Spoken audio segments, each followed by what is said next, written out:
excited. We're here celebrating the Innovation Show, and we're pleased to be partnering with the Spokane Valley Chamber. We have a representative from Spokane Valley Chamber, Eldana Shaw, is with us today. She's the president and CEO. We also have John Grisco representing MDI Marketing. He's also, I think, on the board of the Spokane Valley Chamber. Is that right, John? Yeah, an incoming chair. Well, we're excited to be here as representing Launchpad as well. We're excited to be partnering with you, so thank you for inviting us to be a part of this. Thanks for having us. Exciting.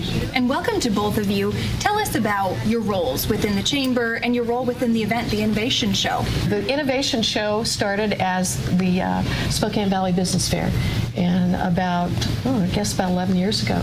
And so it's evolved, as everything does in business. You've got to be competitive, so innovation is a thread that runs throughout.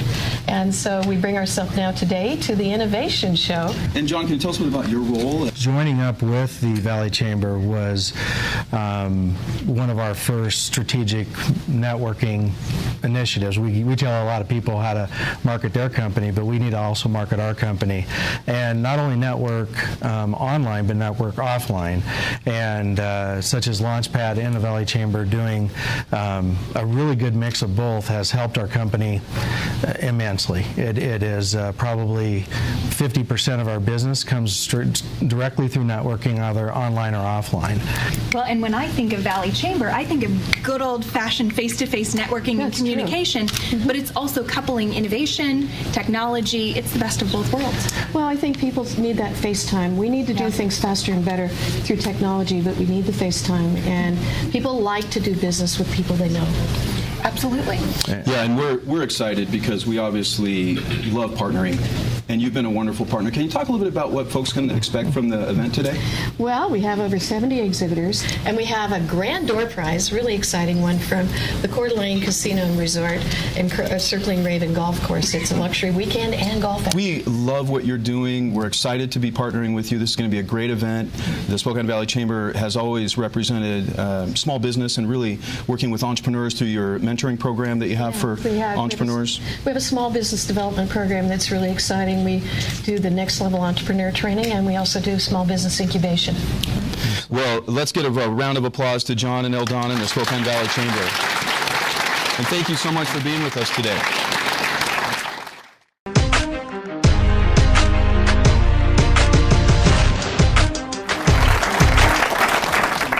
Our distinct pleasure to introduce Dave Koopman. He's the chief scientist with GoDaddy.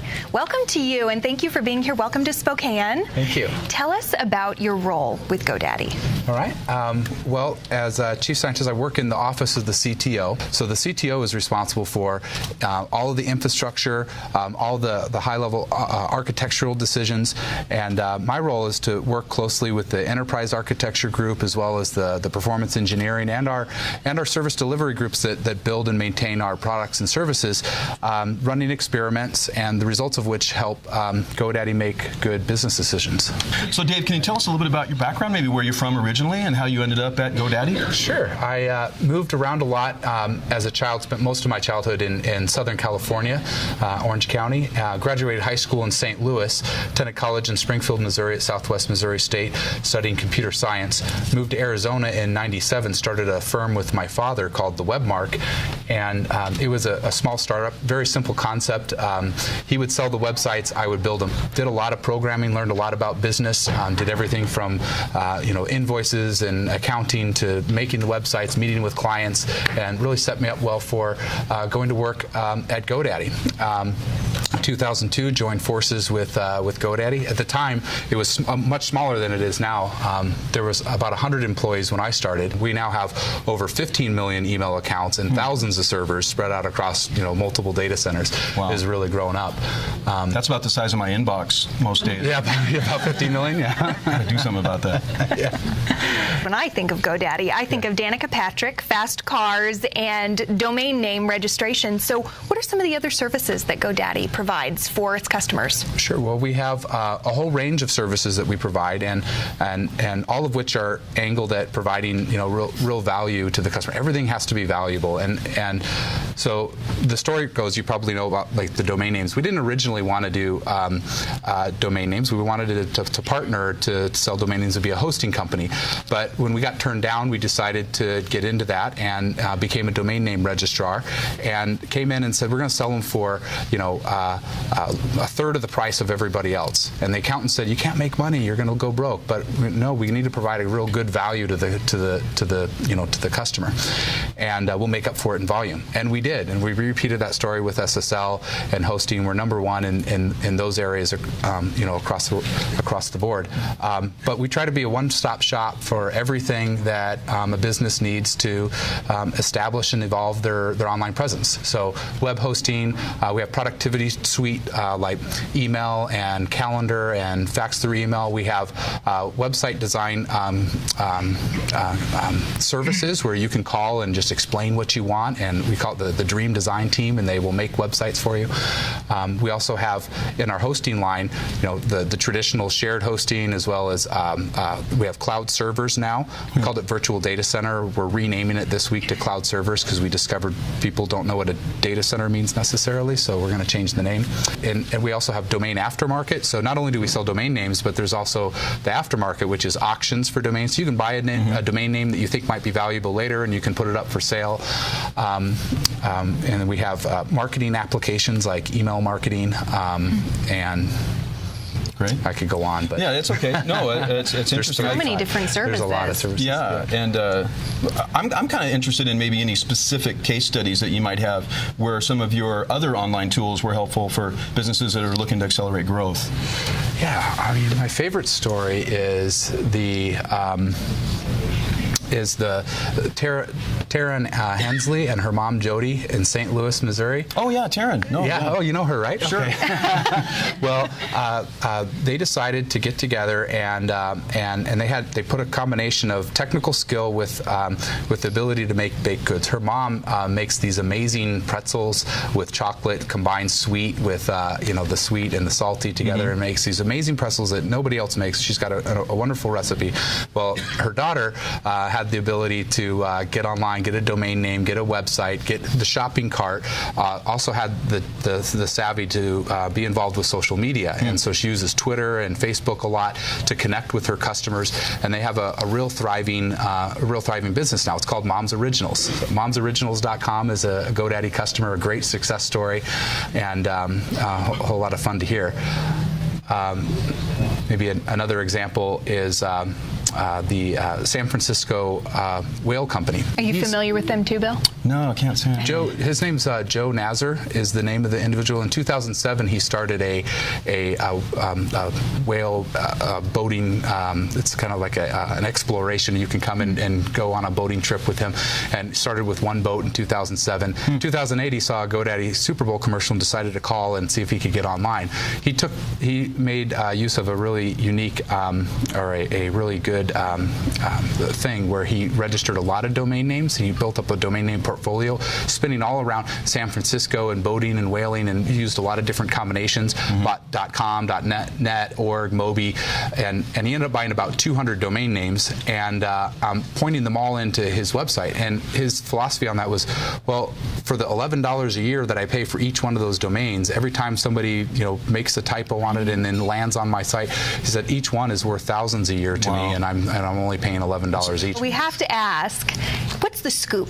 What are some new technologies, some new projects that GoDaddy is working on? The latest thing that we have put out is, that I mentioned just a moment ago, the cloud servers, and so that is an enabling the developer community to kind of build some unique applications. It's kind of a new theme that we're going to be going for. You had mentioned earlier that we're known for Danica Patrick and sexy commercials and things like that, but what we do at work with the 1,000 people that are engineers and developers there is make groundbreaking new we make progress on new products and services that really enable people to do things. But we're going to put in a lot more focus this year on the developer community, making products, making APIs for our existing products and services. So things that you didn't currently have an API for, now you will. And what an API is an interface that allows developers to write their own programs to make use of your technology. Cloud compute is, I think, a really interesting component and is really necessary, because what that is servers by the hour, in a sense. I can programmatically spin up a number of servers to either fluctuate based on the demand that I have. So let's say you have more demand in the middle of the day than you do, or more demand during the holiday season than you do the rest of the year. You can automatically spin more machines up to handle the load that you do, and you only pay for what you use. Right. So let's talk about a little bit, maybe a higher level view. Let's talk about the internet for a couple of seconds. I think a lot of people would like to maybe hear your thoughts on the internet in general. Obviously, has evolved quite a bit at a fast pace, and it's really tough to figure out what's going to be hot in the internet space, maybe even in a month or two. But what are some of your thoughts around maybe some disruptive technologies as you kind of think about being the chief scientist? You probably get to think about that stuff a lot, right? So what are some of your thoughts around what we might see in the next year or so? Well, I think that's a loaded question. I've got about 3 answers to that question, but the first one that I'm thinking of is website acceleration is something that's going to be more and more important. Most people, your website loads fairly fast for you if your servers are close to you. You come in, but what about those folks that are further away? Like, are you trying to reach a broader audience, maybe an international audience, and getting the content of your website closer to your visitors is a critical component. So there's going to be a lot of kind of new technologies around this. I mean, it isn't brand new. The concept of content delivery network, CDN, traditional CDN has been around for years, but there's going to be a lot more in the area of accelerating websites. Another big one is mobile.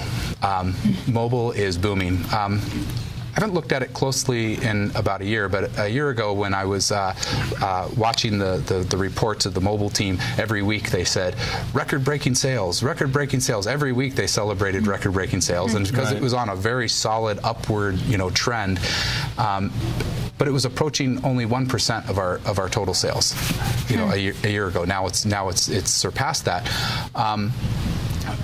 So you don't want to go so extreme that you change your whole strategy around to go mobile first, everything mobile, and then barely a desktop presence. You certainly want, but you have to realize that more people are going to be coming online with their mobile phone, their mobile device, and using that instead of the desktop. So you want to make sure that you address that audience, or otherwise you're going to miss a big and growing And that forward thinking, I would imagine, is part of what you get paid for. You get to think of the next thing. Yes. And sort of be innovative in that sense. Right. Also, as you try to, one of the ways that we have to be innovative is in thinking about how we design our applications. So the traditional way is you have, you build the website, and then you have some database behind it, and then an application server in between that helps facilitate the interactions between the two.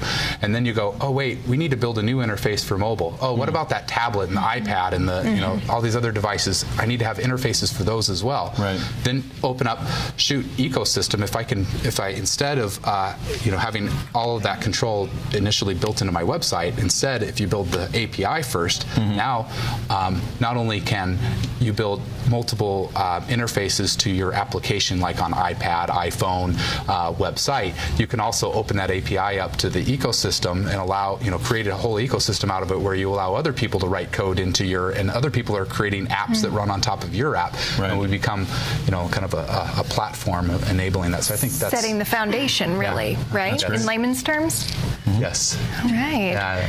So we're going to throw a new segment at you here. Okay. We're going to throw a couple of different phrases, subjects at you, and we want you to tell us immediately what comes to your mind. Right. First, what is your response, quick response, when I say Google? Search giant.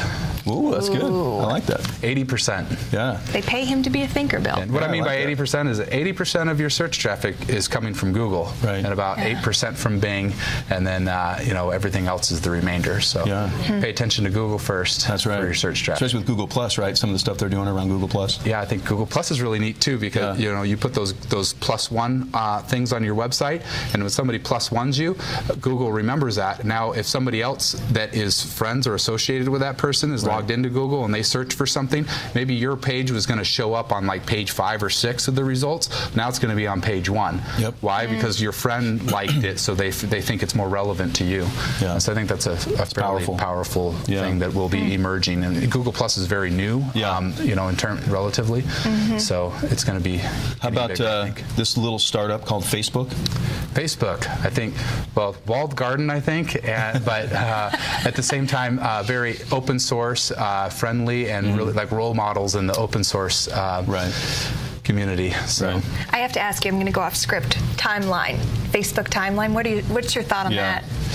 What's my thought on the timeline? Yeah. I don't know. I turned it on mine. I kind of liked it. I thought it was neat.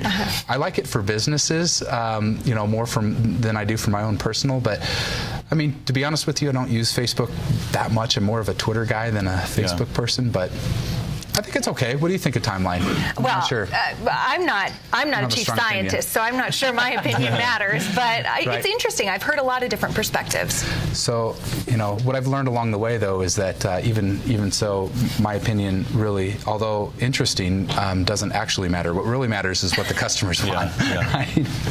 This is true, but you are a specialist in the area, Yes. so we should listen. So what do you think about domain aftermarket, that whole area? Well, domain aftermarket, I think like GoDaddy ecosystem rules it right now. You may not be aware of this, but all of the other big domain auction players are all hooked up with GoDaddy, and they sell their domains through GoDaddy. So when you search, and they all want to be, because we're the domain giant. So people not realizing that they wanted to buy a domain from the aftermarket, they just wanted a domain, and they say, oh, it's not available, but it is for sale. Gotcha. From a private party. So you get a piece of the action. We get a piece of that action, too. I like it. Yeah, it's good. What about online video? Online video? Yeah. What do I think? Yeah. What do you think just overall, in general? First thing that pops to my mind is H.264 encoded with an MP4 wrapper. AAC. Me too. I don't know. Freaking cool. But I think HTML5 is an interesting topic that is enabling video play in browsers without the use of Flash. And so you see this like with, for example, your iOS devices, the iPhones. Right. They don't support Flash, but they do support the HTML5 construct, and will play online video. So it's becoming incredibly easy for any individual with just a handheld device to take pretty decent quality video, post it on YouTube and other online and other places, and it's becoming really easy for people to take advantage of it. Yeah. And you can make a really big difference, for yourself if you're say a brick and mortar store and you want to showcase some of your product. You can make a video and really gain the trust of your visitors, because they can see who you are and what you do. And which is so true, because I'm so done with HTML4. I don't know about you. It's just so over. Not even going to address that. So what about social media? You said you're a Twitter guy. Yeah. What's next in social media? What's the next big thing? Well, Google Plus, I think. I think Google Plus is going to, one of the things that it does that Facebook doesn't is it allows you to create circles, and you can say, so you can keep your close friends separate from your coworkers, which is incredibly important. Circle of trust. Yes, that circle of trust. You don't want the pictures from the party being shown in the workplace, right? So you can do that. But the other thing that I think is really big is that the +1 thing on a web page, and they're going to then adjust their search rankings, the way the positioning that they make your search results come up based upon those +1s. And I just think that that's really powerful. I think it's going to be combined with the whole Google platform. Yep. They really thought it through. So in social, I think that's fairly big, and it's also going to, as soon as you get a little bit of a fracture in right now Facebook dominated, but the number of people on Facebook is very high. as soon as it starts to split, if it gets closer to 50-50 between either something new that we don't know about yet or Google Plus and Facebook, then the importance of your website becomes a lot more important. You realize that in order to reach all of these people, I need to be on Facebook and Google Plus, and I need to be on Twitter, and I need to be on LinkedIn in order to communicate with all of my customers, to reach all of them. And so if you can somehow use your website and your domain, you want to establish your name on the internet. You don't want to be just facebook.com/something. You want to be your name. It's so important to establish that brand, because you take that with you everywhere. It'll be with you forever. Your Facebook may fade out and something else may become popular, and then you lose that. You need to establish that. It's like an idea that I had is, what if you do, instead of, you see this all over the place, facebook.com/ your name, why don't you do your domain /Facebook and advertise that instead? Get people in the habit of typing your domain name into the browser, and if they want to go to your Facebook profile, put /Facebook, and you can have that redirect into your Facebook. Yeah, I have one other question here, but off script a little bit. We had someone we recently hired, Dara Goroff from GoDaddy. We were talking to some clients, and she asked them, why don't you start a domain with your name? Why don't you own that? Yeah. Are you surprised how many people don't do that? I am very surprised. I mean, in fact, even today, 40% of businesses don't have a web presence, and so there's going to be that's going to be fairly, big too. Is that all the businesses that are not yet online are going to be finally realizing that, wow, I need to get online in order to reach the full potential of my customer base. So there's going to be a lot of new people coming online, and having a good domain name that mixes, if you're a local business, you want to make sure that you mix a good keyword with the location that you're in. So Spokane dentist, for example, is a good because you get the name of what you do and the keyword. Having a keyword that people search for in your domain name is really, like attorney really good or too. Something like that tells people what you do. Exactly. Yeah.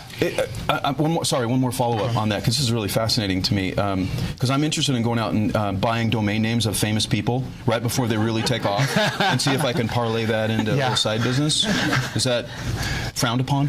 Is that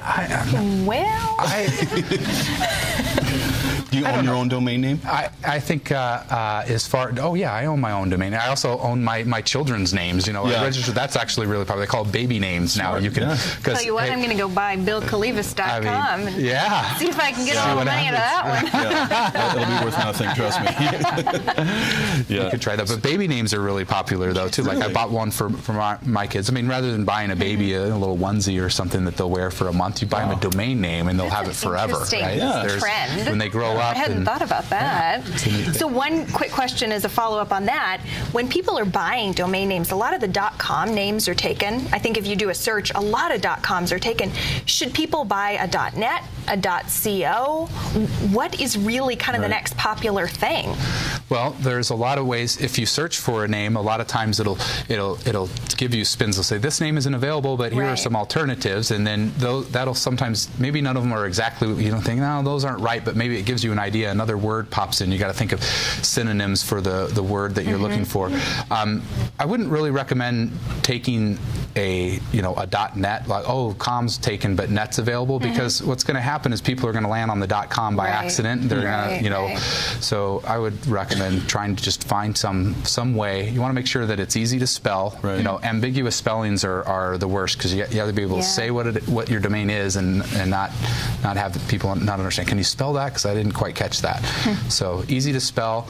It's better if it's short. GoDaddy is short, and that works well for us. But I wouldn't necessarily recommend going short over it being just like crystal clear. Like I was saying, Spokane dentist or something would be perfect. Somebody probably already has that. But SpokaneDentist.com is perfect, because it's, even though it's longer, it's got the location and what you do and combined together, and that's really powerful. So you just have to think a little bit. Let me throw another name out at you, Bob Parsons. Bob Parsons, successful entrepreneur, a genius in his own right, really. You want to let everybody know who that is? Oh, Bob Parsons was the original founder and owner of GoDaddy, and from '97 until just very, very recently, December of 2011, we had an ownership change, and so we have a new CEO now, Warren Edelman, and he's come in. Two totally different characters too, by the way. Bob is like the marketing genius genius behind the Super Bowl ads and things like that, and really sharp guy, great to work with. And Warren is more methodical and heavy thinker, logical, and in a lot of ways. It's a lot like me, if you really think about it. Yeah. No comment. Just a couple more for you. Go ahead. Yeah, a couple more. Sure. SEO. SEO. Explain to folks what that means and. Sure. Okay. SEO. That stands for search engine optimization, and it's about figuring out how to drive traffic from the search engines to your website. And what you do is structure your page in a way that makes it easy for the search engines to understand the content of your website. And so you can do that by things like making sure that your the title of your page is clear and contains the keywords that you want, and that you structure the HTML behind your page to be a light framework that they can easily decipher the difference between the content, the words, the unique thing that you're saying and talking about on the page, and the structure of the page. Great. How about email marketing? Email marketing. Yeah. I think spam if you don't do it right. Yeah. Right? Yeah. So, but it's certainly an important aspect. Done right, it can be an incredibly important facet of your business. I talked about Mom's Originals earlier, and they use an email marketing program as well, and they collect their names through legitimate means, and never buy a list. You don't want to buy. I don't care. Maybe you need to, but if you buy a list, no matter how legit they say that list is, it's probably not. It's probably the best way is to collect it out in your own means. Like a great way would be to put a flyer. If you're a brick and mortar and you're selling widgets, you put up a flyer in your store that says we're giving away a free widget.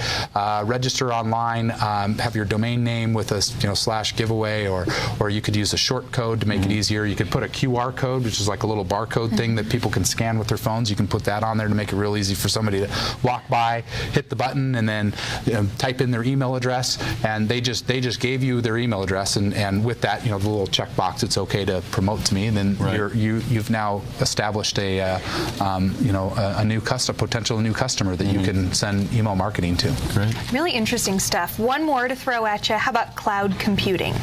Cloud computing, wave of the future. It's like this new thing that's coming out. I was telling you the difference between, your traditional computing and cloud computing is the ability to spin up servers as you need it. But it's really going to address more of the developer market than it is the typical end user. So the developer is going to create a new service that they're going to sell to the consumers, on top of cloud computing, and it's kind of the more advanced topic. Like really, for somebody that just wants a web presence, I wouldn't recommend going to cloud computing. You just get a traditional hosting, web hosting, or if you don't want to do any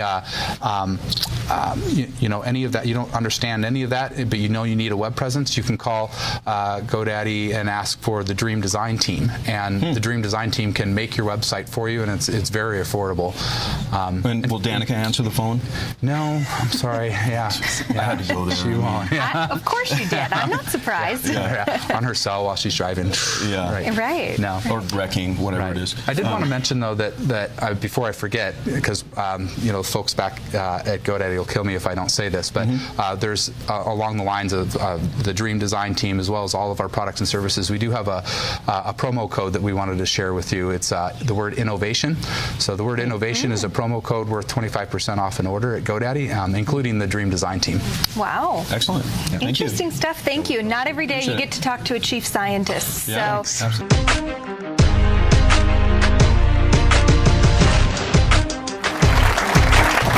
So that was exciting, huh? Dave Koopman flying up from Phoenix to spend a little bit of time with us. A chief scientist in our presence. Right. I loved it. Yeah. Loved it. Really interesting stuff about the .com, .net, .co. I always wondered about that. What do you register? Yeah, and of course we both like to code in HTML, so it was really important to learn more about that. I do that in my spare time. Yeah, I've heard that about you. So we want to thank everyone for being here today, especially our guests. And if you want to learn more about how to network and build relationships locally, I would invite you to join Launchpad. LaunchpadINW.com is a local networking site where you can connect with folks that you have something in common with. Maybe you share an industry connection, or you just want to meet people, because we do a lot of this offline stuff, which, as Monique always reminds me, it's all about relationship. That's right. So you can also follow us at LaunchpadINW, and you can also join our Facebook page and like us on Facebook, which always sounds kind of weird, like please like me on Facebook, right? Right, I know. I need all the help I can get. Well, yes, yeah. yes. And we're at LaunchpadINW on Facebook as well. All right, thank you for joining us on Launchpad Live. As always, it is our goal to help you to connect with the best and the brightest in the business community and to inspire you to achieve your personal definition of business success. It is all about the relationships. Thanks for joining us.